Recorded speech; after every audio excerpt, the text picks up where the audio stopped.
शिव को बेलपत्र क्यों चढ़ाई जाती है? शिव को प्रिय है इसलिए, पार्वती जी का स्वरूप है बेलपत्र इसलिए, माँ लक्ष्मी का स्वरूप है बेलपत्र इसलिए, या भगवान शंकर वन में निवास करते हैं, जंगल में रहते हैं तो बेलपत्र से उनका श्रृंगार हो जाता है इसलिए? नहीं। शिव को बेलपत्र क्यों चढ़ाई जाती है? हम जब अपने मन का कोई बात खुद नहीं कह सकते, ये बेलपत्र को जब हम स्पर्श कर कर हृदय से बाबा को दिल से, भले कुछ मत बोलो, और आप एक बेलपत्र जब शिव को चढ़ाते हो तो आपकी जगह बेलपत्र शंकर भगवान को शिवलिंग पर चढ़ते से ही आपके बारे में कहना प्रारंभ कर देती है कि आपकी मन की दशा क्या।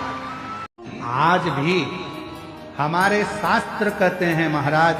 अगर शिवरात्रि के दिन शंकर भगवान पर बेर समर्पित कर कर यदि उस बेर को खाया जाता है तो दमे जैसी बीमारी भी ठीक हो जाती है, श्वास से जुड़ी हुई तकलीफें भी ठीक हो जाती है। जिस व्यक्ति को चलने में हाँपड़ी भराती है, थोड़ी दूर चलकर बहुत तेज हाँपने लगता है, उसके दम भराने लगता है, सांस फूलने लगती है और उसको 10 जगह पर बैठना पड़ता है, किसी से बात करते करते उसको दम भरा जाती है, ठंड का समय है उसको दम भरा जाती है, सांस भरा जाती है, बोल नहीं पाता है, उसको बार बार उसके लंग्स इन्फेक्शन होने लगते हैं। उस व्यक्ति को शिवरात्रि के दिन शंकर भगवान पर एक बेर चढ़ाकर उस बेर को अवश्य खाना चाहिए, तो वो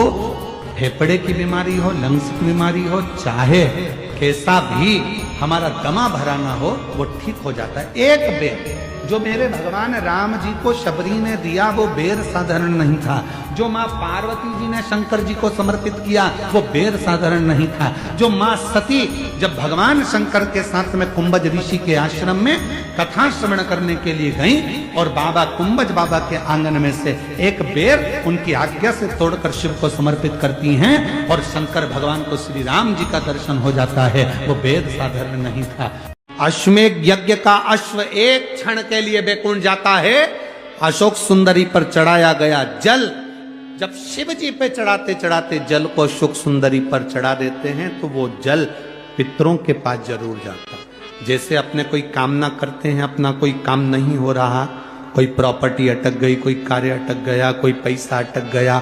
कोई लक्ष्मी अटक गई, तो अपन 5 जगह पर जल चढ़ाना चालू कर देते हैं। कितनी जगह पर जल चढ़ाते हैं? 5 जगह। जब अपना कोई पैसा अटक जाता है, कोई कार्य अटक जाता है, कोई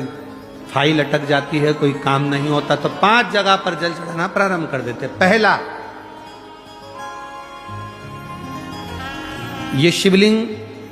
जलाधारी, बीच में अशोक सुंदरी का स्थान, 5 जगह पर हम जल चढ़ाना प्रारंभ कर देते हैं जब कोई काम अटकता। पहला गणेश जी के स्थान,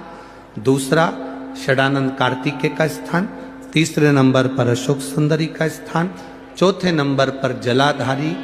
के चारों तरफ और 5वां शिवलिंग का स्थान। जब हम यहाँ से जल चढ़ाना चालू करते हैं, फिर जल को यहाँ चढ़ाते हैं, फिर मध्य चढ़ाते हैं, फिर जलाधारी पर चढ़ाते हैं, उसके बाद शिवलिंग पर हम जल चढ़ाते हैं और धीरे धीरे जल चढ़ाकर अपनी जब कामना करते हैं, कितना भी कहीं पर भी पैसा अगर अटका होता है, 3-4 महीना अगर लगातार रोज जल चढ़ा है तो बाबा रास्ता खोज ही देता है, वो आता ही। चाहे कोई कंपनी में अटक गया, कोई कहीं अटक गया, या कोई फाइल अटक गई, या कोई कार्य अटक गया, तो बाबा सुनता, निकालता जो। बस आपका विश्वास दृढ़ होना चाहिए, आपका भरोसा दृढ़ होना चाहिए। वेद व्यास जी वर्णन करते हैं लिंग पुराण के अंतर्गत कि शंकर जी के मंदिर में जो प्रतिदिन जाकर दर्शन करता है, शंकर के मंदिर के सम्मुख में पहुंचकर हर हर महादेव कहता है, उसकी जिंदगी में कभी अंधेरा नहीं आता, कभी गम में, दुख में, तकलीफ में, कष्ट में नहीं डूबता है। देवाधिदेव महादेव उसको हर पल ज्ञान का प्रकाश, लक्ष्मी का प्रकाश, भक्ति का प्रकाश देते ही रहते।